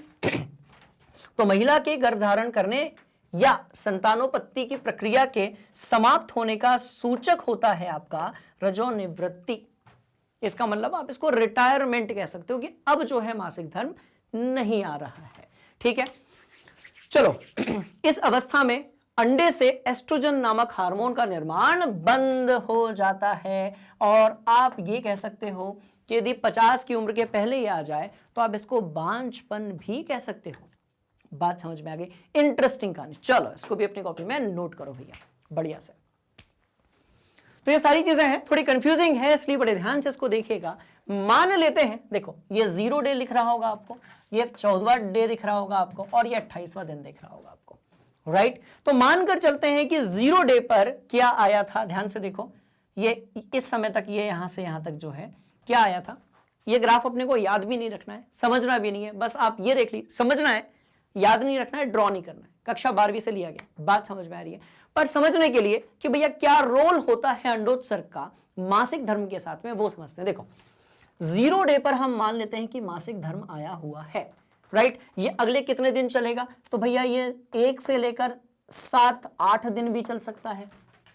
मान लेते हैं कि पहले दिन के रिस्पेक्ट में हम देखेंगे तो अंडा जो है बाहर आया है 14वें दिन, मतलब यदि इसके 3-4 दिन पहले शुक्राणु यानी कि स्पर्म आया होगा तो निषेचन हो जाएगा, इस दिन आया होगा तो भी निषेचन हो जाएगा, इसके 1 दिन आया होगा तो भी निषेचन हो जाएगा। मतलब ये वो दिन है, राइट, ये वो दिन है जिसमें यदि शुक्राणु आया तो निषेचन हो जाएगा। इसके पहले आया नहीं होने वाला, इसके बाद आया फिर भी नहीं होने वाला। निषेचन हो गया, वेल एंड गुड, मासिक धर्म बंद हो जाएगा। यदि नहीं आया शुक्राणु, निषेचन यदि नहीं हुआ, राइट, तो इसके बाद जैसा कि हमने देखा कि भैया जो गर्भाशय की आंतरिक भित्ति है वो अपने आप को तोड़ना शुरू कर देती है, वो इस दिन तक तोड़ रही होती है और फिर से वही कहानी रिपीट हो जाती है और उस समय पर फिर से क्या होने लगते हैं, फिर से मासिक धर्म वापस आ जाता है।